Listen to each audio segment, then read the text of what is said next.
ధర్మశాస్త్రము ఎప్పుడు కూడా ఏం కోరిందంటే శిక్షను కోరింది. ధర్మశాస్త్రం నీకు ఎప్పుడు కూడా ఏలెత్తి చూపిస్తుంది. ధర్మశాస్త్రం ఎప్పుడు కూడా నువ్వు పాపివి, నువ్వు పాపివి, నువ్వు పాపివి, నువ్వు పాపివి అని ఏలెత్తి చూపిస్తూ ఉన్నది. నువ్వు తప్పు చేస్తే పనిష్మెంట్ ఉంది, నువ్వు పాపం చేస్తే పనిష్మెంట్ ఉంది. ప్రియ దేవుని బిడ్డలారా, కాబట్టి ఇప్పుడు క్రీస్తునందున్న వారికి ఏ శిక్ష విధియు లేదు. ఎలా మాట్లాడతాడు అపొస్తలుడైన పౌలు? ఎలా మాట్లాడతాడు? కాల వాక్య ధ్యానం నిమిత్తమై అపొస్తలుడైన పౌలు రోమీయులకు రాసిన పత్రిక 8వ అధ్యాయము 28వ వచనం చూడండి. దేవునిని ప్రేమించు వారికి అనగా ఆయన సంకల్పము చొప్పున పిలువబడిన వారికి మేలు కలుగుటకే సమస్తమును సమకూడి జరుగుతున్నవని ఎరుగుదుము. దేవునిని ప్రేమించు వారికి ఆయన సంకల్పము చొప్పున పిలువబడిన వారికి మేలు కలుగుటకే సమస్తమును సమకూడి జరుగుతున్నవి అని అంటాడు. ప్రియ దేవుని బిడ్డలారా, చాలా మంది ఆయా సందర్భాలు అనుకుంటున్నారు. ఏమనుకుంటామంటే నాకు కలిసి రావట్లేదు. ప్రియ దేవుని బిడ్డలారా, అంటే భర్త కలిసి రావట్లా, బిడ్డలు కలిసి రావట్లా, వ్యాపారం కలిసి రావట్లా, చేతి వృత్తి కలిసి రావట్లా, నేను ఏది పట్టినాను మేలుగా మారట్లేదు, నష్టమే కలుగుతుంది. ఇలాంటి మాటలు ఏదో ఒక సందర్భంలో మనం బయట వ్యక్తుల నుంచి వింటున్నాం. ఇలాంటి అనుభవాలు ఒకవేళ ప్రియ దేవుని బిడ్డలారా మన జీవితంలో కూడా ఎక్కడో ఒక సమయంలో ఎవరికో ఒకరికి ఎలాంటి అనుభవము లేకపోలేదు. అయితే ప్రభు సన్నిధిలో మనం ఉన్నాం, ఆయన కృప మనతో కూడా ఉన్నది. ప్రియ దేవుని బిడ్డలారా, మనము ఆయన బిడ్డలం, ఆయన రక్తముతో కడగబడిన వారు, ఆయన కృప మనతో కూడా ఉన్నది, ఆయన అభిషేకంతో నింపబడిన వారు. ప్రియ దేవుని బిడ్డలారా, ఎవరైతే ప్రభువుని అత్తుకొని ఉంటారో, ఎవరైతే ప్రభువుతో ఉంటారో వారిని ఖచ్చితంగా దేవుడు ఆశీర్వదిస్తాడు. వారి జీవితంలో ఆ సమయంలో ప్రియ దేవుని బిడ్డలారా ఖచ్చితంగా వారికి కావలసిన మేలులను యేసయ్య ఇచ్చే దేవుడై ఉన్నాడు. ప్రియ దేవుని బిడ్డలారా, మేలు కలుగుటకే సమస్తమును సమకూడి జరుగుతున్నాయి. ఆయన మేలు చేసే దేవుడై ఉన్నాడు. మనం చాలా సందర్భాల్లో అనుకుంటున్న మాట ఏంటంటే నాకెవరూ లేరు, నేను ఒంటరిని అని అనుకుంటాం. కానీ ఇప్పుడు దేవుని బిడ్డారా, మనం ఒంటరిని ఎలా అవుతాం? ఆయనను దేవునిగా అంగీకరించాం, ఆయన రక్తంతో కడగబడ్డాం, ఆయన కృపకు మనం పాత్రులుగా మార్చబడ్డాం. ప్రియ దేవుని బిడ్డారా, ఈ ఉదయకాల సమయంలో, ఈ కొత్త నిబంధన కాలంలో, ఈ లవోదికీయ కాలంలో, లేక ఈ కృపా కాలంలో మనం దిక్కులేని వారము కాదు. యేసయ్య మనకు దేవుడుగా ఉన్నాడు.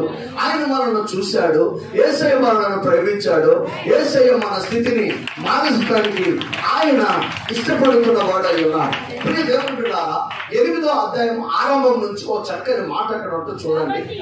కాబట్టి ఇప్పుడు క్రీస్తు యేసు నందున్న వారికి ఏ శిక్ష విధియు లేదు. ప్రియ దేవుని బిడ్డలారా, మేలు కలుగుటకు సమస్తము సమకూడి జరుగుతున్నవి అంటున్నాడు. ఇక్కడ అంటున్నాడు ప్రియ దేవుని బిడ్డలారా, కాబట్టి ఇప్పుడు క్రీస్తు యేసు నందున్న వారికి ఏ శిక్ష విధియు లేదు అని అంటాడు. ఇప్పుడు మనం ఎవరితో ఉన్నాం?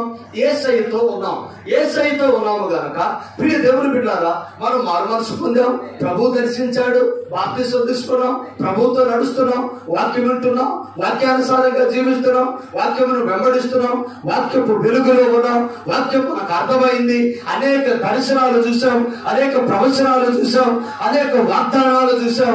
ఈ విశ్వాస యాత్రలో ఎన్నో అనుభవాలు ప్రభు మన జీవితంలో ఇచ్చిన వాడై ఉన్నాడు. ప్రియ దేవుని బిడ్డలారా, క్రీస్తు యేసు నందున్న వారికి ఏ శిక్ష విధియు లేదు. ప్రియ దేవుని బిడ్డలారా, మనం ఏమయ్యామంటే లోకము నుంచి తప్పించుకున్నాం, అపవాది నుంచి తప్పించుకున్నాం, మరణము నుంచి తప్పించుకున్నాం, నరకము నుంచి తప్పించబడ్డాం. అలాగే ప్రియ దేవుని బిడ్డలారా, ఈ లోకములో నిరీక్షణ లేని ప్రజలుగా మనము లేదు. గాని ఈ ఉదయకాల సమయంలో ఆయనతో ఉన్నాము గనక, ఆయన మనకు దొరికాడు గనక మనం ఎవరమంటే నిరీక్షణ కలిగిన వారము.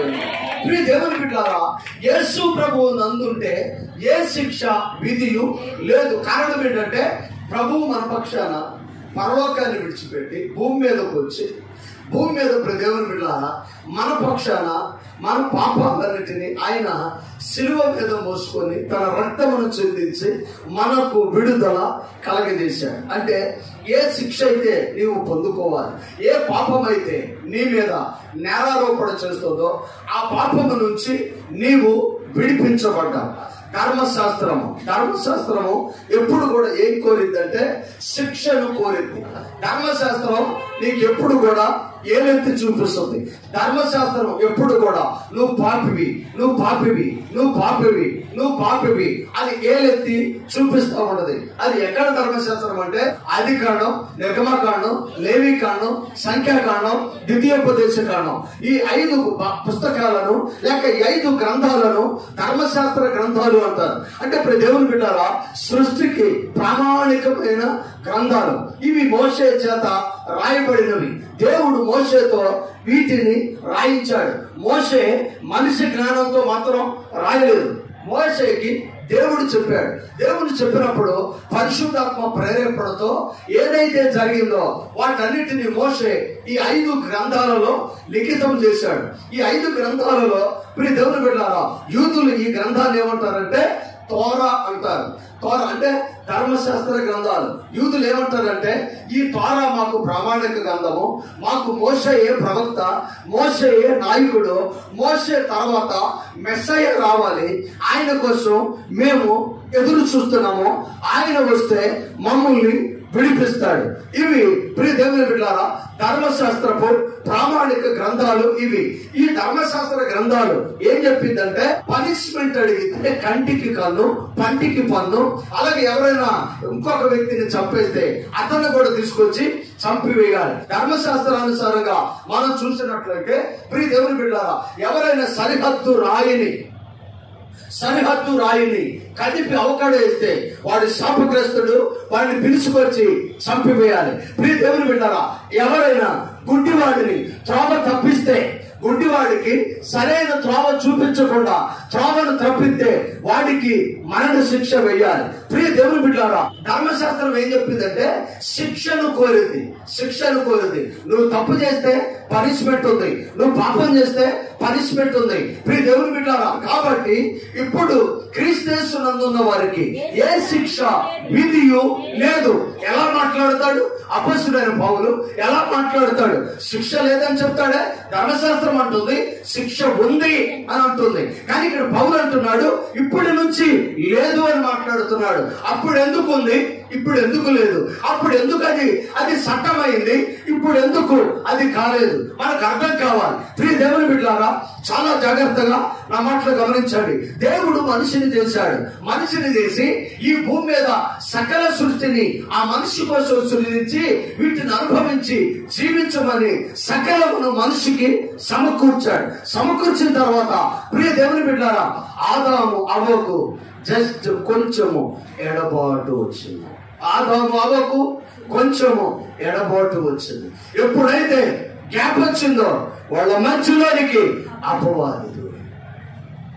ప్రియ దేవుని బిడ్డ, నా మాటలు చాలా జాగ్రత్తగా గమనించాలి. అపవాది దూరింది. అదే మానవాడిని పతనావస్థకు తీసుకొచ్చింది. అపవాది ప్రియ దేవుని బిడ్డ, దేవుని శక్తి, పరిశుద్ధాత్ముడు, ఆయనతో సహవాసం, ఆయనతో మాట్లాడతాం, ఆయనతో ఉంటాం. కానీ ఎప్పుడైతే వాళ్ళిద్దరికి గ్యాప్ వచ్చిందో మధ్యలో అపవాది దూరింది. ప్రతి గొడవకి కారణం మధ్యవర్తి కదా, ప్రతి గొడవకి కారణం వేరే వ్యక్తి కదా, ప్రతి సమస్యకు కారణం ప్రియ దేవుని బిడ్డలారా నీవెవరినైతే ఇన్వాల్వ్ చేసావో వాళ్ళు కదా. అది నీ వ్యాపారం, నీ కుటుంబం, నీ వ్యక్తిగత జీవితం, నీ ఆత్మీయ జీవితం, నీ బిడ్డలు, ఎవరైనా కావచ్చు. ప్రియ దేవుని బిడ్డలారా, ఎవరికో నీ జీవితం మీద నీవు అవకాశం ఇచ్చావు, ఎవరికో నీ వ్యాపారం మీద నీవు అవకాశం ఇచ్చావు, ఎవరికో నీ మీద నీవు అవకాశం ఇచ్చావు, ఎవరికో నీ కుటుంబం మీద నీవు అవకాశం ఇచ్చావు. అందుకే వాడు దాన్ని స్వాధీనపరుచుకున్నాడు, నష్టపరచాలని ఆశపడుతూ ఉన్నాడు. ఒకరోజు దేవుడు వచ్చి, ఆదాము ఎక్కడున్నావు తలంచుకున్నాడు. చాటైపోయాడు. కనబడటానికి ఇష్టపడటం, దేవునికి ఎదురుగా నిలబడలేకపోతుంది. ఎక్కడున్నావు దేవుని బిడ్డ? ఆ మాటలు చాలా జాగ్రత్తగా ఉంది. నీతిమంతుల సభలో పాపులు నిలబడాలి. ఆమేన్. నువ్వు ఏ పనన్నా చెయ్యి, ఏ పనన్నా తలపెట్టు, ఏదైనా దేనికోసమైనా నిలబడు, ఏ పనికి నువ్వు చేయటానికైనా నడుం కట్టుకో. కానీ దాని వెనక ఉద్దేశము వాక్యానుసారమైతే ఖచ్చితంగా అందులో నిన్ను ఆశీర్వదించేవాడు. దాని ఉద్దేశం కరెక్ట్ గా ఉండాలి. ఎప్పుడైతే దేవుని సన్నిధిలో ఒక పరిశుద్ధమైన ఉద్దేశం నీవు కలిగి ఉంటావో, నీ జీవితాన్ని ప్రభువు ఆశీర్వాదకరంగా మారుస్తాడు. స్వార్థంగా ఎవరినో దోసుకోవాలని, ఏదో నష్టపరచాలని, ఎవరినో డిస్టర్బ్ చేయాలని ఏదైనా చేసావా, అది నీ మీదకే వస్తుంది. అందుకని ప్రజలు వెళ్ళారు. కాబట్టి క్రీస్తునందున్న వారికి ఏ శిక్ష విధియు లేదు. దేవుడు చూశాడు. ధర్మశాస్త్రం అంటుంది ఆదాముని ఏదైనా తోట నుంచి బయటికి పంపించింది, అమ్మను శాపానికి గురి చేసింది, హేబేలును రక్తము చిందించేలాగా చేసింది, కయ్యోనును దేశమని చేసింది.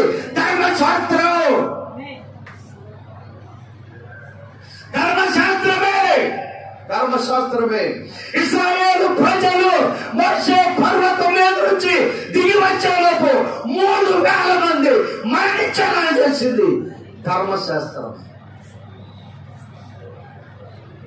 ధర్మశాస్త్రమే. ఏ దేవుడైతే మోషేను పిలిచి ఆకాశము నుండి తన చెయ్యి చాచి 10 ఆజ్ఞలు ఇచ్చాడు, ఆ ఆజ్ఞలే చంపేస్తాను మనుషులు, చంపేస్తాను. ఎంతమంది యోధులు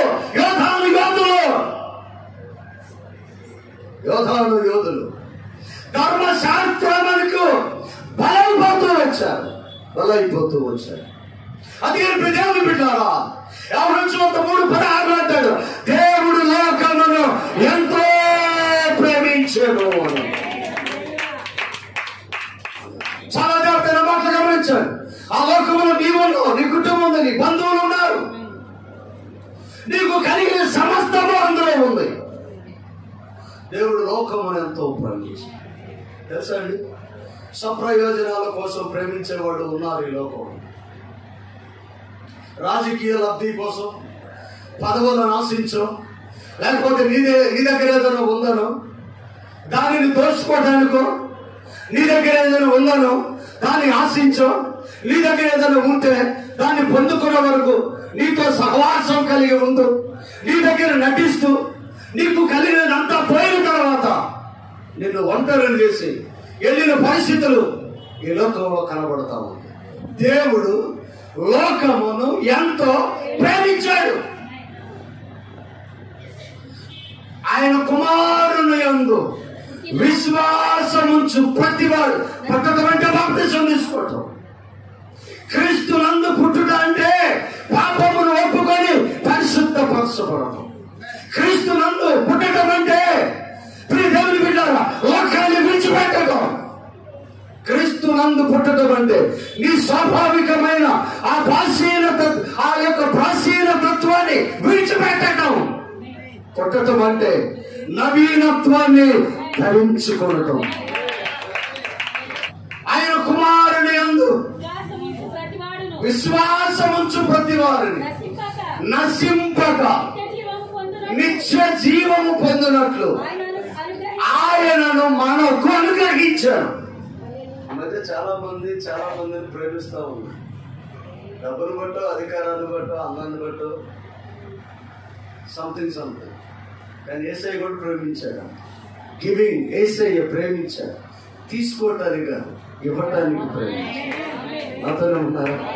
ఈ లోకం నీ నుంచి తీసుకోవటానికి ప్రేమిస్తుంది, యేసయ్య ఇవ్వటానికి ప్రేమించాడు. ఈ లోకం నీదే, నీ నుంచి ఏదైనా ఆశించి నిన్ను సేవ చేస్తుంది, నీకు దగ్గర అయితే నిన్ను ప్రేమిస్తుంది. కానీ యేసయ్య అలా కాదు. ఆమె హల్లెలూయా, నీకు ఇవ్వటానికి ఆయన నిన్ను ప్రేమించిన వాడు. ఆ భక్తుడు రాస్తాడు, యేసయ్యని ఈ లోకానికి దేవుడు బహుమానంగా ఇచ్చాడు. బాబా, ఎంతమందికి అర్థమైందో నాకు తెలియదు, కానీ ఈ మాట గుర్తొచ్చినప్పుడు పలకరించిపోతుంది. యేసయ్య నాకు బహుమానం. దేవుడు అంతా యేసయ్యను మనకి గివింగ్ బహుమానంగా ఇచ్చాడు.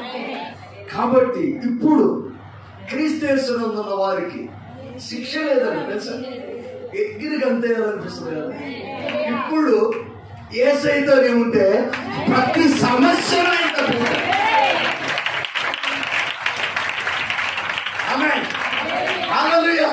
నమ్మండి. నువ్వు విశ్వసించావు కనుక నీ జీవితంలో రానున్న దినాలలో ఉన్నతమైన స్థితిని దేవుడు నీకు ఇవ్వబోతున్నాడు. నీ వ్యాపారాన్ని, నీ బిడ్డలను, నీ కుటుంబాన్ని, నీకు కలిగిన సమస్తాన్ని ప్రభువు ఆశీర్వదించి వృద్ధిపరచబోతున్నాడు. ఏమండి, యేసయ్యే నీకు బహుమా. నేను చచ్చిపోతా, నాకు ఆ రోగం, నాకు ఈ రోగం, నా పరిస్థితి. నేనంతాను నీకు ఏ స్థితి అయినా రాని దేవుని స్తుతించు. ఏ స్థితి అయినా రాని ఏం చేయాలి? దేవుని స్తోత్రం. ఆమె దేవుని స్తోత్రం, అప్పుడు దేవుని స్తోత్రం, బలహీనత దేవుని స్తోత్రం, ఏదైనా దేవుని స్తోత్రం. దేవుని స్తుతించు. నీ స్థితిలో నీవు దేవుని స్తుతించు. ఖచ్చితంగా దేవుడు నిన్ను ఆశీర్వదించుకోవాలి. దేవుని బిడ్డలారా, ఎందుకు యేసు ప్రభు శిక్ష లేకుండా మనకు చేశాడంటే, ధర్మశాస్త్రము ప్రతి మనుషుని బలహీనపరిచి అప్పుడు పని చేస్తుంది. భక్తి తిప్పలవ్వకూడదండి, భక్తి అప్పులవ్వకూడదు. భక్తి అప్పులు అవ్వకూడదు, దెబ్బలు అవ్వకూడదు. ఒకరోజు కాలుకి ఇస్తావు డబ్బులు కాబట్టి, ఒకరోజు వెండి ఇస్తావు, ఒకరోజు బంగారం ఇస్తావు, ఒకరోజు అన్నీ ఇస్తావు. ఆ తర్వాత ఏముంది? ఇంకేం లేదు. ప్రభువా నీ సన్నిధికి వస్తా, ఏమంటే ఏం లేదు, చుట్టిస్తా. ఏమిస్తావు? దానికి పేరు తల నీళ్ళాలు అంట. ఏం నీళ్ళాలు? తల నీళ్ళాలు ఇస్తావు. ఇచ్చేవాడు కానీ తీసుకునేవాడు కాదు. దేవుడు బిడ్డ, నీ కష్టాలు తీర్థం ఆయనకేం అవసరం లేదు. ఆయన మీదని ఆధారపడ్డావు కనుక నీ జీవితంలో అద్భుతమైన ఆశీర్వాదాలు ప్రభు ఇచ్చేవాడై ఉన్నాడు. దేవుడు లోకమును ఎంతో ప్రేమించి మన పాపము కోసం, మన శాపము కోసం వేరే శిక్ష అనుభవించుట తగదని యేసయ్యే మన పాపాల నిమిత్తము శిక్షగా మారుడు వాడై ఉన్నాడు. దేవునికి మహిమ, దేవునికి మహిమ. అతనిని అప్పగించుటకు యెహోవాకు ఇష్టమైన సొగసైనను స్వరూపమైనను లేనివాడిగా ఆయన ఎదుట అతడు ఉండేను. అతడు ఎండిన భూమిలో లేత మొక్క వలేదు, వదకు కాబడిన గొర్రె వలె తండ్రి ఎదుట మౌనముగా అంటూ మన అపరాధ క్రియలను బట్టి అతడు గాయపరచబడెను, మన దోషములను బట్టి అతడు నలగగొట్టబడెను. మన సమాధానార్థమైన శిక్ష అతని మీద పడెను, అతని దెబ్బలు మనకు స్వస్థతనిస్తున్నది. సపట్లు కొడుతూ దేవుని స్తుతించు. దేవునికి దేవునికి చాలా మంది నాకు ఫోన్ చేసి అంటారు, నా కడుపు లేదు, నా తలనొప్పి, నాకు జ్వరం, నాకు జబ్బు చేసి, నాకు పెరాలు చేసి, నాకు బీపీ, నాకు షుగరు, నాకు థైరాయిడ్, నాకు క్యాన్సర్, సంథింగ్ ఈ రోగాలు చెప్తానంటారు. ప్రార్థన చేయండి. ప్రార్థన చేయండి. ఎస్తే లేచిన వాడు పరంజ్యోతులు ఆవిడిస్తాడు. చెల్లి వివాహానికి ప్రార్థన చేశారు. దేవుడు అద్భుతంగా వివాహం జరిగించాడు, ఓ బాబునిచ్చాడు. ఒకరోజు అమ్మాయి నాకు ఫోన్ చేసింది, ఏమ్మా అన్న, అయ్యారు మా చెల్లి కుమారుడు బెడ్ మీద నుంచి పడిపోయాడు, అకస్మాత్తుగా స్థితిలోకి వెళ్ళిపోయాడు, హాస్పిటల్ తీసుకెళ్తే అమ్మా తలకు దెబ్బ తగిలింది, వాంతులు అవ్వకపోతే మేము చెప్తాం, లేకపోతే చెప్పలేమన్నా. వాంతులు అయినాయి గారు, నోట్లో నుంచి కాదు, ముక్కులు ఎవరు నోట్లు ఎవరు కూడా వాంతులు అవుతున్నాయి. డాక్టర్లు వాంతింగ్ అయితే మేము చెప్పలేమన్నారు. నేనే ఏ డాక్టర్ చదివానండి, ఆయన పొందిన దెబ్బలు నిన్నంత శ్రమతో నేను అన్నాను, నా యేసయ్య గొప్పవాడమ్మా, ఆ బిడ్డని రాత్రి పట్టగాను అద్భుతమైన శాస్త్రత ఇచ్చేవాడు. ప్రార్థన చేశాను, డాక్టర్ అవనన్నారు, నేను ప్రార్థన చేశాను. అసలు ఏం జరిగిందో తెలియాలి. దేవుడు అద్భుతంగా బిడ్డలు తిరిగి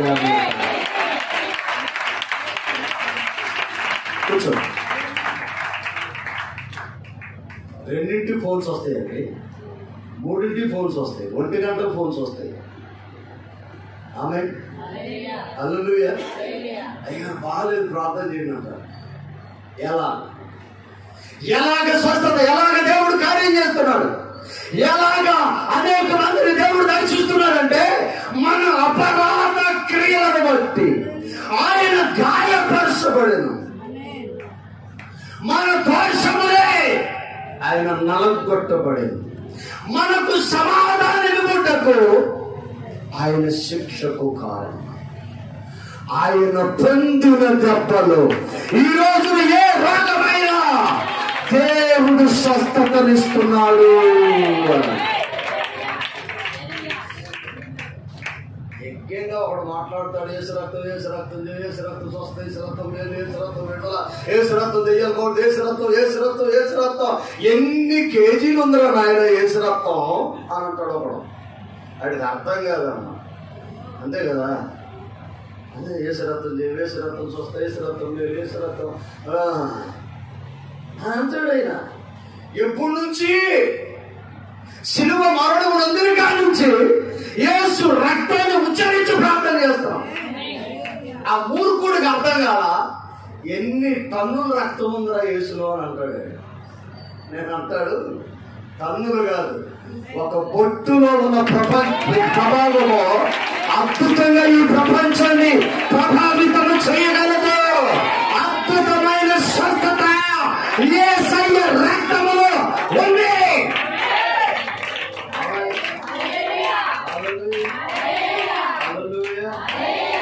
నేను ఎప్పుడైనా మీకు అవ్వకపోతే, నా ఫోన్ మీకు అందుబాటులో రాకపోతే, మీకు బిజీ వస్తే, లేకపోతే నేను మీకు అందుబాటులో రాకపోతే ఒకే మాట, యేసు రక్తం చేయ, యేసు రక్తం చేయ, యేసు రక్తం, యేసు రక్తం గారు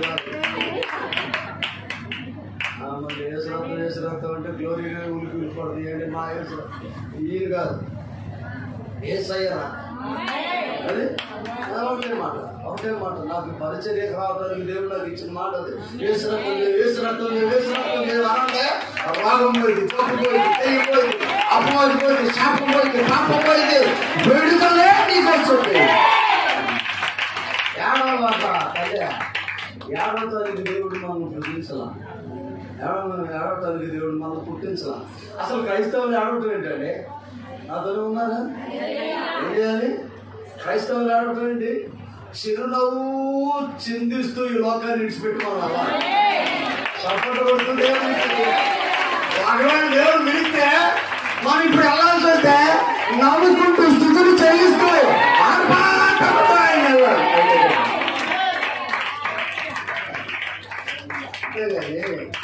ఏడ్చుకుంటూ పర్వాలేదు, ఏడుకుంటూ మొహం వేసుకుని ఎక్కడా ఏడ్చి అక్కడా ఏడ్చి ఏడవకూడదు. కాబట్టి క్రీస్తు యేసునందున్న వారికి ఏ శిక్ష విధి లేదు. నీ పాపం ఆయన తీసుకున్నాడు, నీ రోగం ఆయన తీసుకున్నాడు, నీ శాపం ఆయన తీసుకున్నాడు, నీ శిక్ష ఆయన తీసుకున్నాడు, నీవు ఏదైతే నష్టపడాలో అదన్నీ ఆయన తీసుకున్నాడు. దేవుని బిడ్డ, దరిద్రుడు నారాయణో ఆయన మన కోసం దరిద్రుడుగా మనల్ని ధనవంతులు చేయటకు ఆయన మన కోసము దరిద్రుడయ్యాడు. ఎందుకంటే మనలను ధనవంతుల్ని చేయాలి. దేవుని బిడ్డ, నీ గాయాలు కడగటం కోసం ఆయన గాయపరచబడ్డాడు. నీకు విమోచన కలిగించటం కోసం ఆయన అవమానపరచబడ్డాడు. ప్రియ దేవుని బిడ్డ, ఒక మూర్ఖుడు ముఖం మీద ఊసి నీ పైన ఊసింది ఎవరో ప్రవశించమంటే ఆయన అంటాడు, తండ్రి మీరేం చేస్తున్నారు, మీరెరుగరు కనుక వీరిని క్షమించుము. ప్రియ దేవుని బిడ్డ, నా యేసయ్య అంత మృదు స్వభావం, అంత సాత్వికుడు, అంత గొప్పవాడు. దేవుని బిడ్డ, నా మాటలు చాలా జాగ్రత్తగా గమనించాలి. మత్తయి సువార్త యోధ గోత్రపు కొదమ సింహానికి గుర్తుగా కనబడి చాలా జాగ్రత్తగా గమనించండి. మార్కు సువార్త సాధుకత్వం, సేవకత్వానికి, సాధు నలిగి తగ్గించుకొని ఉండటానికి గుర్తుగా కనబడింది. లూకా సువార్త ప్రియ దేవుని బిడ్డ సేవకత్వానికి గుర్తుగా కనబడింది. ప్రియ దేవుని బిడ్డ యోహాను సువార్త పక్షిరాజుకు గుర్తుగా కనబడింది. ఈ ఉదయకాలం ప్రభు సన్నిధిలో మన దేవుడు యూదా గోత్రపు కొదమ సింహం అయ్యుండి రిక్తుడిగా మార్చుకొని నడుముంచి పేతురు పాదాలు కడిగాడు. కుష్ఠు రోగులకు సేవ చేశాడు. ఆమేన్. దేవునికి మహిమ.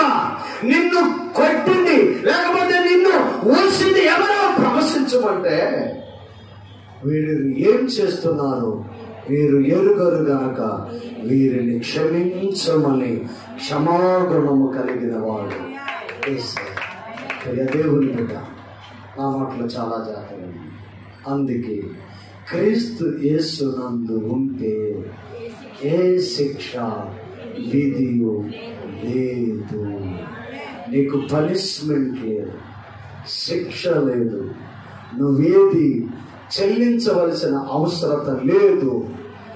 ఏది కూడా నువ్వు ఎవరికి రుణస్థుడవు కాదు. ప్రభు విలువ మనకి తెలియకపోతే మనం పేదవాళ్ళగానే మిగిలిపోతాం. ప్రభు విలువ మనకు తెలియకపోతే జబ్బు మనుషులుగా మిగిలిపోతాం. ప్రభు విలువ మనకు తెలియకపోతే ఆమె హల్లెలూయా ఏమీ లేని వారిగా మిగిలిపోతాం. అది ప్రభు గొప్పవాడు. ఆయన మనకు సమస్తమును ఇచ్చిన దేవుడు. ఆమేన్. దేవుని బిడ్డ, ఇది ఏలునామా, మనకు ప్రభు ఇచ్చిన ఏలునామా. ఈ ఏలునామా నీవు చదవాలి, దాని మీద చెయ్యి పెట్టి ప్రార్థన చేయాలి. దాంట్లో ఈ పొందుకోవడానికి ప్రభు పాదాలు పట్టుకొని ప్రార్థన చేయాలి. నేను చెప్పనా, ఈ మందిరంలో ప్రార్థన చేసే ప్రతి కుటుంబాన్ని యేసు దీవించాడు. నేను దీవించబడ్డాను అన్నవాళ్ళు దేవుని స్తుతించాడు. దేవుని బిడ్డలారా, ఈ మందిరంలోకి అడుగు పెట్టిన ప్రతి కుటుంబాన్ని హెచ్చించిన దేవుడు. ఎంతగా అంటే మీ ఇళ్లలోనికి వెళ్ళి మీరు చూసుకుంటే కృతజ్ఞత తప్ప, దేవుడిచ్చిన వేలు తప్ప, దేవుడిచ్చిన కృప తప్ప మరి ఏది కనబడదు. ఆయన అద్భుతమైన సమృద్ధితో నింపిన వాడు. దేవుని ప్రేమించేవారు కనుక ఆయన సంకల్పము చొప్పున పిలువబడిన వారికి మేలు కలుగుటకే సమస్తమును సమకూడి జరుగుతూనే ఉంటున్నాడు. ప్రియ దేవుని బిడ్డలారా, ఏది కావాలన్నా నమ్మకంగా ఉండండి. మీ జీవితంలో సమస్తమును సమకూడి జరిగించేవాడు. ఆయన దెబ్బలు మనకు స్వస్థత. ఆమేన్. హల్లెలూయా. ఆయన దెబ్బలు మనకు స్వస్థతగలవు. నేను గుండెల మీద చేసుకుని చెప్తాను, ఏ జబ్బలు వేసేది చేస్తాను. ఆమేన్. నీకు ప్రార్థన చేసేటప్పుడు నాకు డౌట్ ఉండదు. ఎందుకంటే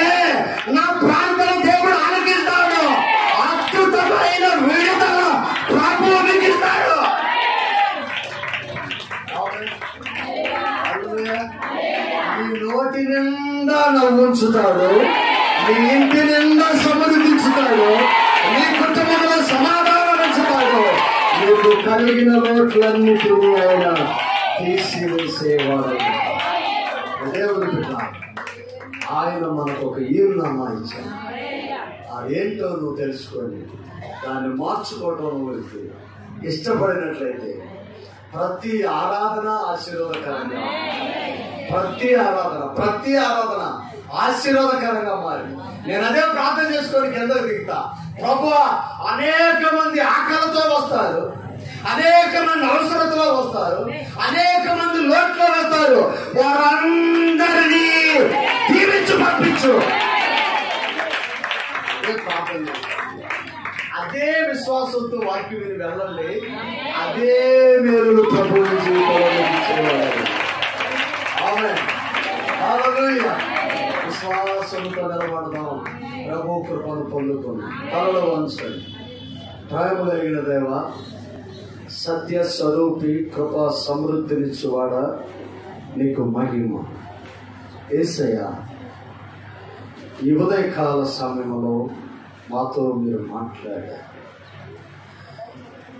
కాబట్టి ఇప్పటి నుంచి క్రీస్తేసునందున్న వారికి ఏ శిక్ష విధి లేదన్నా.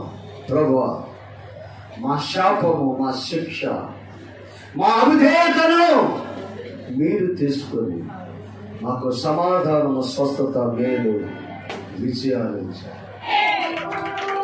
నీ కృపతో కావచ్చు. ప్రతి వారిని మీరు దర్శించండి. యేసు నామమున నడుచున్నాము తండ్రి. ఆమేన్.